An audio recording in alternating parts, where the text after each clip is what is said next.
Hello friends, मैं सोनाली स्वागत करती हूँ आपका आपके अपने चैनल पर। कुछ टाइम पहले ही प्रीतो का वीडियो आ गया था, जिस वीडियो में हमें आज वो प्रीतो दिखी। आज रोती धोती हुई प्रीतो नहीं, मगर स्ट्रॉन्ग जिद करती हुई प्रीतो नजर आई।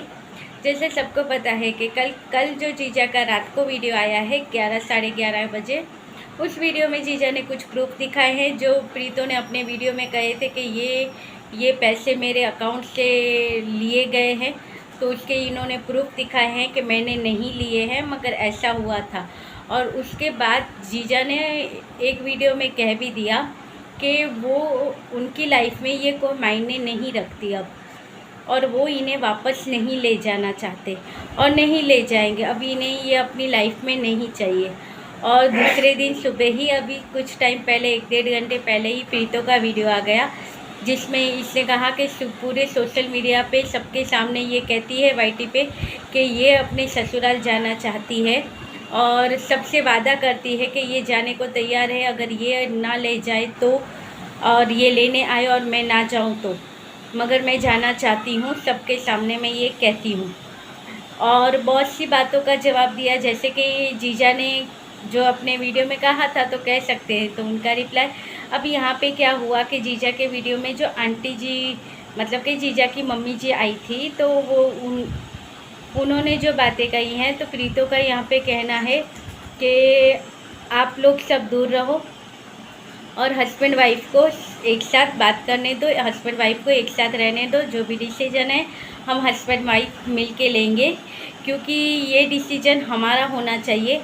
और ये डिसीजन के लिए हमें एक दूसरे के साथ टाइम दे दो, थोड़ा एक मौका दो हमें कि हम एक दूसरे के साथ डिस्कस कर सके, एक दूसरे के साथ बॉन्डिंग बना सके। जैसे कि शादी हुई है, उसके बाद ऐसा कोई हमें मौका मिला ही नहीं है कि हम एक दूसरे के साथ बॉन्डिंग बना सके। तो एक काम करो, ऊपर छत पे एक रूम बना लो, रूम बनाने की तैयारी कर लो और मुझे लेने आओ। मैं आने के लिए भी तैयार हूँ। और आंटी जी को कहा है कि आंटी जी अपना काम कर सकती है। आंटी जी यानी कि जीजा की मम्मी। तो जीजा की मम्मी जी अपना काम कर सकती है, इन्हें यात्रा और ये करना पसंद है तो ये वहाँ पे जा सकती है, अपनी लाइफ अपनी तरीके से इंजॉय कर सकती है। बस हम आपसे हस्बैंड वाइफ को कुछ टाइम हमारा दे दे, जिसमें ये लोग अपनी बॉन्डिंग बना सके। इतना सब प्रीतो ने कहा है वाईटी पे। आप सोच सकते हो कि कितना मसाला मिल गया होगा सबको इन बातों के लिए, मगर प्रीतो बिंदास है। तो इस बार ये बिंदास होके आई है कि नहीं, मुझे जाना है ससुराल। और इसके साथ प्रीतो ने, और उसके बाद कुछ टाइम बाद प्रीतो फिर से वापस आई थी, तो उसमें ही एक ही वीडियो के अंदर तो थोड़ा एंग्री रूप में हमें वो नज़र आई थी, क्योंकि उसके बाद इसने कहा था कि मेरे कोर्ट के इस सारे चीज़ों के बारे में बात करते हो, किसी की लड़की के बारे में सोशल मीडिया पे अगर उसकी बुराई करते हो तो आपको अच्छा लगता है, मगर जब आपके घर की कोई बात करे तो आपको बुरा लगता है। तो पहले अपने घर को संभालो, अपने बेटे को संभालो। और मैं तो अपने बेटे को पाल रही हूँ, मगर मैंने मेरे बेटे को पालती हूँ भी हूँ और अच्छे संस्कार देती हूँ। आपने अपने बेटे को ना ही अच्छे से पाला है, ना ही अच्छे संस्कार दिए हैं, और ना ही आपने उसके लिए कुछ किया है। तो एक काम करो, आपका बेटा भी मुझे दे दो, मैं पाल लूँगी उसे, अपनी तरह से बड़ा कर दूँगी, क्योंकि मैं पाल सकती हूँ उसे। और मेरा पति जैसा भी है मैं उसे सीधा कर दूँगी, तो उसे भी भेज दो मेरे पास। और क्योंकि सबको पता है जीजा जैसे मम्मी मम्मी कर रहे हैं, तो एक तरह से प्रीतो की तरफ से कह दिया गया है कि वो मम्मास बॉय है, तो वो अपनी मम्मी की बात सुनते हैं। जाहिर सी बात है, अभी उनके साथ है तो उनकी ही बात सुनेंगे। बॉन्डिंग बनने में टाइम लगता है किसी भी चीज़ों के लिए।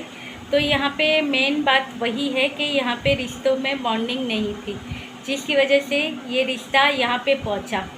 तो प्रीतो ने कहा है उसे भी भेज लो, मैं पाल लूँगी और अच्छे संस्कार भी दे दूँगी, और मेरा पति जैसा भी है मैं उसे सीधा कर दूँगी, वो मुझे लौटा दो। और साथ में प्रीतो ने ये भी कहा है कि आपको सोशल, यहाँ पे बात मेरी हो रही है तो आप अपना टॉपिक लेके सोशल मीडिया पे रोने धोने मत बैठिए। और प्रीतो ने यहाँ पे कहा है कि जैसे मम्मी जी अपने वीडियो में रोती हुई दिखाई दी, तो इनका कहना है कि उसमें इन्होंने म्यूज़िक लगा दिया होगा जीजा ने। तो प्रीतो का कहना है कि ये यहाँ पे बैठ के रोते हैं, उसमें भी ये म्यूज़िक डालते हैं। जहाँ पे रोने के लिए भी पैसे मिलते हैं, तो रोने के लिए जिस जगह पे पैसे मिलते हैं वो प्लेटफॉर्म आपको मैंने दिया है।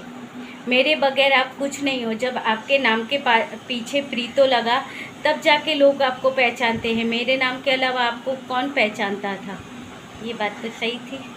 और जो ट्रांजैक्शन की बात जीजा ने प्रूफ दिखाए, तो प्रीतो ने कहा है, जीजा ने अपने वीडियो में क्या कहा, सारे प्रूफ दिखाने के बाद जीजा ने कहा कि देखिए ये तो तुमने ये बात करी इसलिए मैं ये चीज़ का प्रूफ दिखा रहा हूँ, मगर अगर और अपनी इज्जत चाहते हो तो अपनी इज्जत अपने हाथ में होती है, तो ऐसी कोई बातें ना निकालो, नहीं तो मैं यहाँ पे प्रूफ के साथ दिखाऊंगा तो आपके लिए अच्छा नहीं होगा।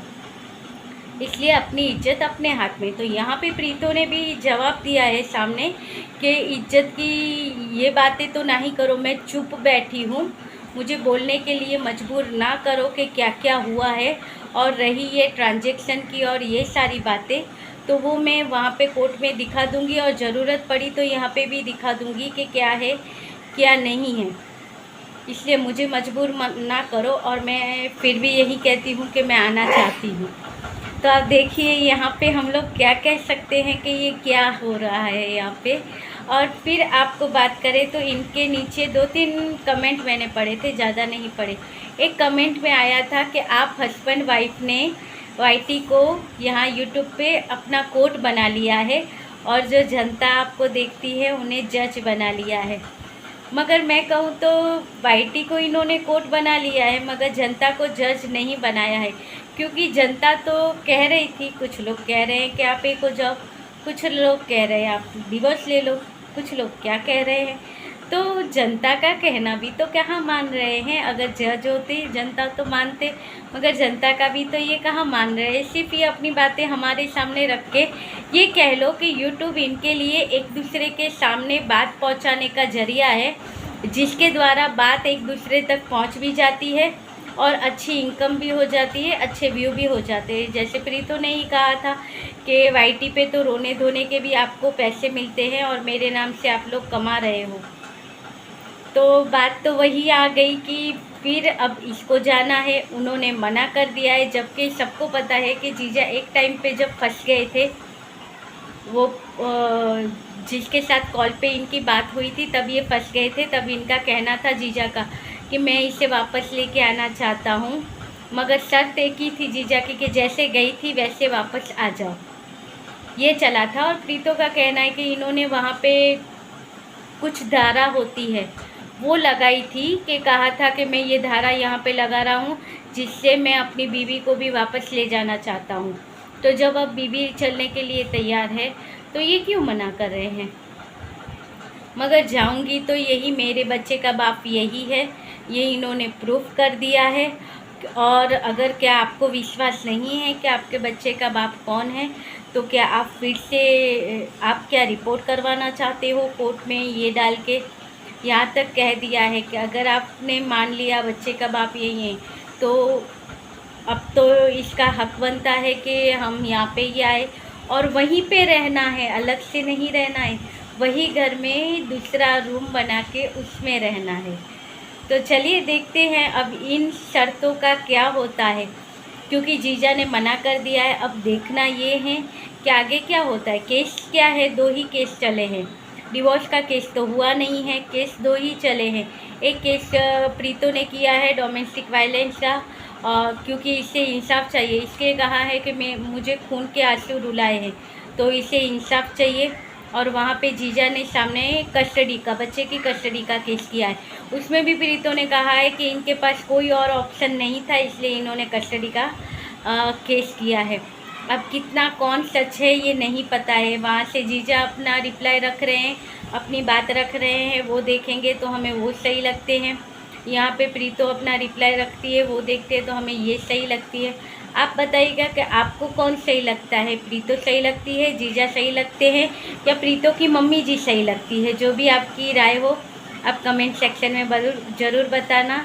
और वीडियो अगर अच्छा लगा हो तो लाइक भी कर देना, शेयर भी कर देना और एक छोटा सा कमेंट भी कर देना अच्छा लगे तो।